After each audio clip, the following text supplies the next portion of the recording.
ये वाईटी हटाना जरूरी, इससे फायदा क्या होगा बच्ची को, ये तो क्लियर होगा मेरी बैग कितनी है और मेरी सेशन कौन सा है और परीक्षा कब कौन सी देनी है, ये जानकारी हो।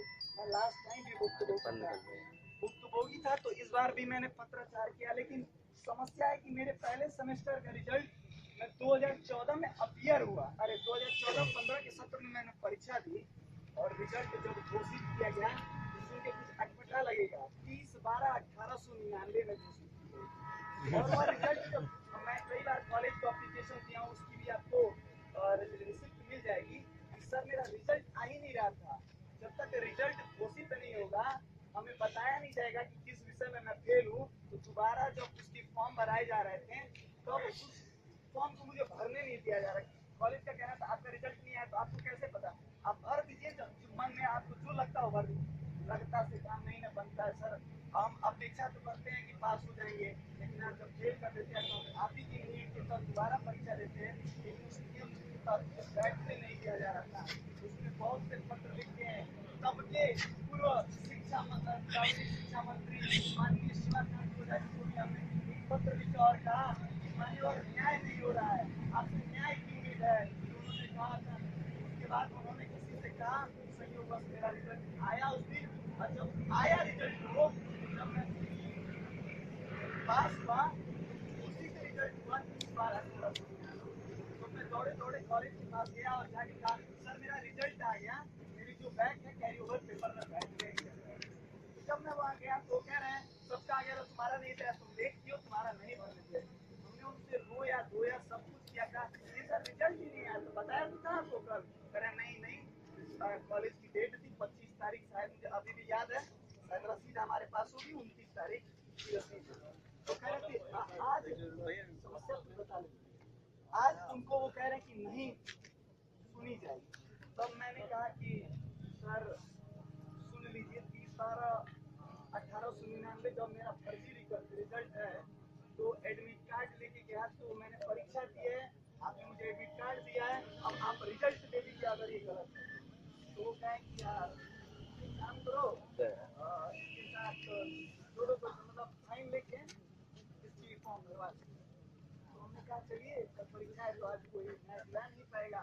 हमने क्या 600 रुपये जमा की, उसकी रसीद कटवाया, रसीद आज रसीद ला के दिया तो मेरा एडमिट कार्ड उसी दिन मिल गया।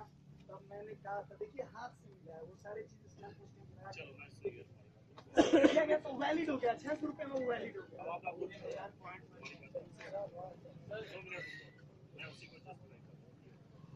मुझे लगा तुम लोगों की बात से सब इंजीनियर को बनने वाले हो, ठीक है ना, तुम गुंडे हो ना हम तुम्हारे साथ उस तरह का व्यवहार। पहली बात ये मेरी है तुम सब स्टूडेंट्स हो और आज लड़ाई भी तुम अपनी पढ़ाई की लड़ाई लड़ रहे हो। उसमें मेन प्रॉब्लम क्या है और वो प्रॉब्लम किस स्तर पे सॉल्व हो सकता है हम उसकी बात करें। जो मैंने इनकी बात सुनी जो आपको रिप्रेजेंट कर रहे थे, क्रक्स मुझे ये दिख रहा है कि एग्जामिनेशन में दो इशू है। एक ये है कि एग्जाम में कुछ पेपर्स में कुछ बच्चे फेल हो जाते हैं, इज इट क्लियर ना।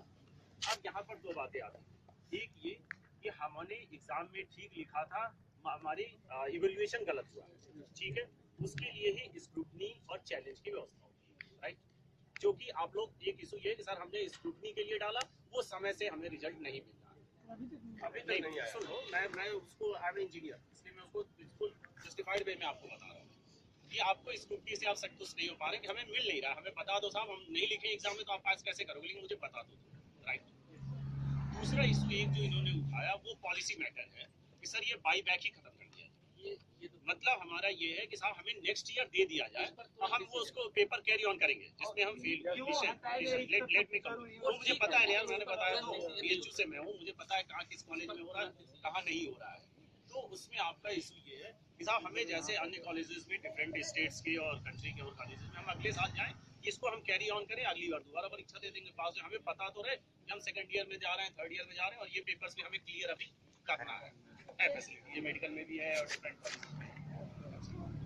वो इशू इस प्लेटफॉर्म का बिल्कुल राइट, वो पॉलिसी मैटर है, आप रिप्रेजेंटेशन अपना दोगे, सबके थ्रू दोगे। और ये बात ये भी जानना है, मैंने कहा ना कि मैं किसी लेमैन से नहीं बात कर रहा हूँ, ऑल आर एजुकेटेड पर्सन, तुम लोग इस बात को जान भी रहे हो। इसने कहा भी कि सर हमारा भी रिप्रेजेंटेशन हो जाए, कॉलेज अथॉरिटीज का रिप्रेजेंटेशन हो जाए, यूनिवर्सिटी एडमिनिस्ट्रेशन भी आ जाए, संभव हो तो शासन आ जाए, लेकिन सिंपैथेटिकली इसको डिसाइड कर दिया जाए, राइट। वो एक इशू है जो मैं थ्रू इनके और बीसी सर से भी मेरी बात हुई है, मैं उनको वो दे दूंगा इनके थ्रू, मजिस्ट्रेट हैं आपके लोकल मजिस्ट्रेट हैं जो इसको प्रॉपर वे में प्रॉपर चैनल में कि ये स्टूडेंट्स की एग्जाम है, लेकिन वो पॉलिसी मैटर है, इट विल टेक टाइम।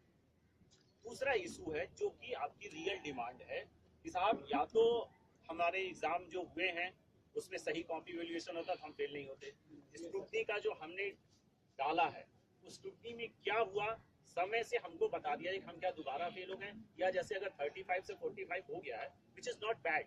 देखो इसको चैलेंज नहीं किया जाता, ये बेवकूफी की बात हुई। स्क्रूटनी का तो इंटेंशन यही था ना कि वह सेटिस्फाइड कि हमें 45 आना चाहिए था विषय, लेकिन तुम्हें 35 मिल गया। अगर एग्जाम में स्क्रूटनी में फिर 45 मिल गया तो इसका मतलब कि भूल चूक सुधर गई, इट्स ओके। ये नहीं फिर चैलेंजेबल होता है, फिर तो मतलब ही खत्म हो जाएगा इसकी। डिग्री भी हो सकता है, बिल्कुल कम भी हो सकता है ऐसा रिलेशन हो सकता है, लेकिन उसमें भी यही बात है अगर ये कि वो काफी आपको देखने का भी अधिकार है। अब क्या यूनिवर्सिटी के नॉर्म्स हैं उसके तहत है ना, इसलिए मैंने कहा कि पर्टिकुलर यूनिवर्सिटी का क्या नॉर्म है। अगर आपको लग रहा है साहब हमारे तो 35 से 34 हो गए, ये कौन सी स्क्रूटनी हुई? रिमेंबर स्क्रूटनी में कहीं नहीं लिखा गया है कि ऑलवेज मार्क्स ऑलवेज। दूसरी चीज 35 65 भी होता है, रिमेंबर ऐसा बिल्कुल होता है, लेकिन ये भी आपकी डिमांड बिल्कुल सही है कि साहब हम अगर देखना चाहते हैं या हम बिल्कुल सेटिस्फाइड नहीं है तो वो जो भी इनका प्रोसेस है, जो पैसा जमा करते होंगे, वो जितने दिनों का टाइम लेते होंगे, वो प्रोसेस को हमेशा फॉलो करो। इस देश में कॉन्स्टिट्यूशन के ही बल पे हम यहाँ खड़े हैं। जो भी प्रोसेस है वो ब्लैक एंड व्हाइट में होगा, वो अचानक आज नहीं बनाया जाएगा, वो यूनिवर्सिटी के साथ ही बनता रहता है, ठीक है। हाँ, अगर उसको भी ये नए फॉलो करें, जैसा आपको सामने स्क्रूटनी दिया था, जो पैसे इन्होंने कहा था जमा करने के लिए वो भी जमा किया था, उन्होंने कहा था हम 40 डेज 20 डेज जो भी हो 15 डेज में रिजल्ट दे देंगे, वो नहीं दे रहे हैं। मैं सुनता हूँ, वो आपका पॉइंट चेंज नहीं है। अब उसके लिए वीसी अथॉरिटी होते हैं, अभी आप लोगों के बीच को आए भी तो उन्होंने कहा था ये जो रिप्रेजेंटेशन, इसीलिए मैंने कहा देखो ये जो है ना, क्योंकि तुम लोग ना पॉलिटिशियंस हो ना एडमिनिस्ट्रेटर्स हो उस तरह के, तुम लोग स्टूडेंट हो, इसलिए तुम्हारी इस बात को मुझे बिल्कुल आश्चर्य नहीं हुआ। मैं आपको अब राय दे रहा हूँ कि किस तरह से इसको रिप्रेजेंट किया जाता है। दो तरह के इशूज होते हैं, डिमांड्स होती है, एक होती है जनरलाइज और एक होती है individual to the point, pin pointed, right. जैसे किसान यूनियन कहीं कहीं बैठती है तो वो दो इशू रखती है, एक किसान बिजली कटौती बहुत हो रही है, वो किसानों की ओर से है। दूसरा रामलाल पुत्र श्यामलाल के खिलाफ झूठा मुकदमा साहब लिखा दिया गया था भैंस चोरी का, वो उनका इंडिविजुअल। दोनों चीजें ब्लैक एंड व्हाइट में वो देते हैं, 30 दिन का 35 दिन का समय देते हैं थ्रू मजिस्ट्रेट, वो चीज संबंधित विभाग को चली जाती है। पुलिस से इशू ना भी हो, बिजली विभाग का इशू है वो चला जाता है, फिर उस ड्यू डेट पर के बीच उनको ब्लैक एंड व्हाइट में उस इंडिविजुअल जो किसान है उसको सूचना दे दी जाती है कि आपकी केस पर क्या हो। अगर ना हो तब वो उसके लिए डिस्ट्रिक्ट मजिस्ट्रेट के पास या जो अगली अथॉरिटी वहां जाता है, राइट। यहाँ भी आपका जो केस है, जो मुझे अभी बताया गया कि बीसी साहब ने कहा भाई देखो जिसके जो रिजल्ट निकलने में लेट हो रहा है, जो हो रहा है वो हम उसको देख रहे हैं, जिसका स्क्रूटनी में कापी नहीं मिली है या अभी चेक नहीं हुई है वो हम देख रहे हैं, अब हमको समय दो, इस बीच हम आपको ये बता देंगे कि क्या हुआ क्या नहीं हुआ। ये बिल्कुल सही है, भी किसी ने कहा भी कि साहब हम ये डिमांड तो कर ही नहीं सकते, हम फेल है हमको पास कर दिया जाए। यही शो कर रहा है कि तुम सब इंटेलिजेंट हो, यही शो कर रहा है कि बेवकूफ़ी की बात तुम कर ही नहीं रहे हो। बिल्कुल सच है कि भाई हम जो दिए हैं, जितना हम पढ़े उतने नंबर हमको दिए जाए और वो हमको समय से बता दिया जाए, ताकि हो सकता है इस बार हम बीमार थे, इस बार ज्यादा मूवी देखें, अगली बार हम सुधर जाए। नॉट बैड, इस प्रोसेस से गुजरे, हमें पता है एक आध पेपर गड़बड़ हो जाता है, एक आध साल गड़बड़ हो जाता है कभी, लेकिन हमें समय से पता चल जाए, हम उसको स्क्रूटनाइज करके खुद को इम्प्रूव करके हम चले जाए, ठीक है।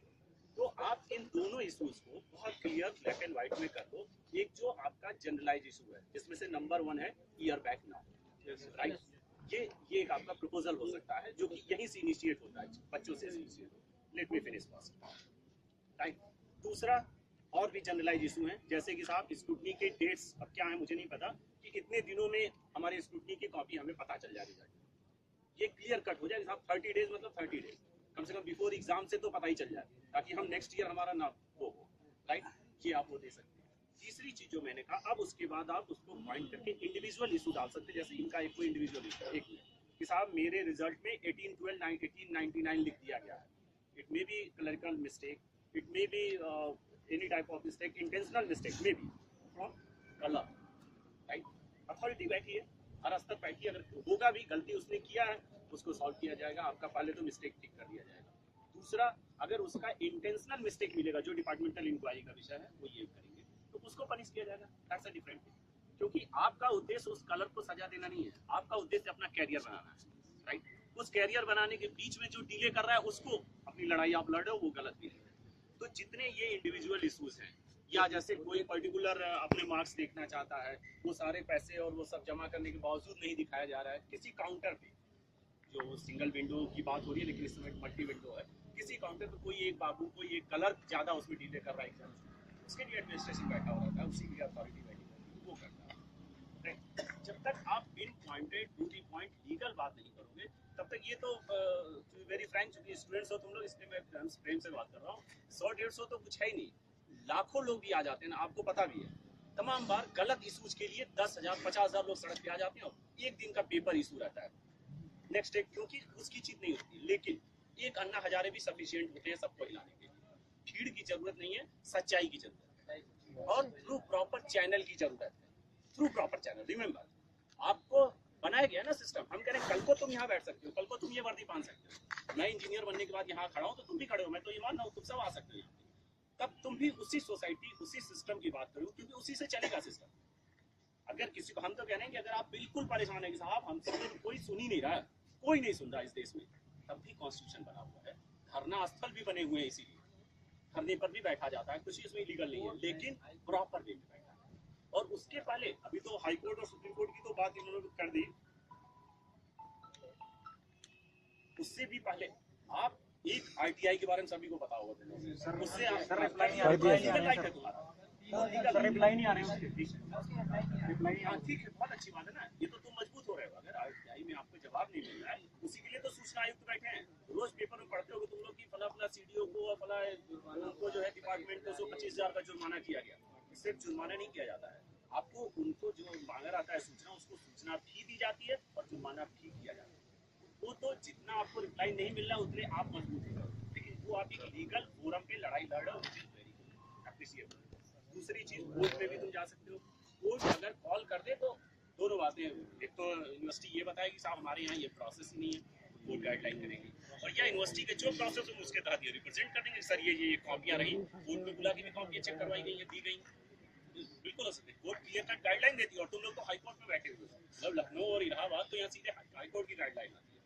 The crux of all this things is कि तुम्हारी लड़ाई जो भी है, मैंने समझ गया सब बात, मेरी बात से तुम समझ भी हो गए होगे कि तुम, मैं समझ चुका हूँ अच्छी तरह से तुम्हारी बात। तुम लोग बिल्कुल भी गलत पॉइंट पे नहीं हो, बिल्कुल बेवकूफ़ी की बात कोई नहीं कर रहा है यहाँ पे, मैं बिल्कुल इसको एडमिट करता हूँ। बस इशू क्या है कि आप गलत तरीके से उसको कह रहे हैं, राइट।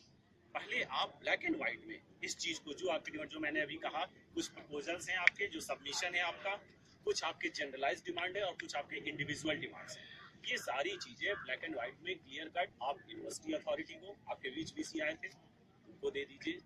इसके ऊपर अभी कोई मंत्री जी की बात कर रहा था, ऑब्वियसली दे सकते हैं, नहीं उनको आप दे सकते हैं, ठीक है। जब उनके उस लिमिटेड टाइम फ्रेम में जवाब ना आए, आप सेटिस्फाइड ना हो, यहाँ से कॉन्स्टिट्यूशनल जो इंस्टीट्यूशंस हैं उनका काम शुरू होता है, चाहे वो राइट टू इंफॉर्मेशन के तहत आपका इंफॉर्मेशन आयुक्त जो है हमारा उनके यहाँ, या माननीय मुख्यमंत्री जी के यहाँ, या फिर उसमें कोर्ट में। लेकिन वो एक सेकेंडरी इशू, हमें नहीं लग रहा है कि बच्चों के लिए वहाँ जाना पड़ेगा, क्योंकि यूनिवर्सिटी अथॉरिटी का भी तो इंटेंशन यही है कि आपकी प्रॉब्लम सॉल्व हो। May be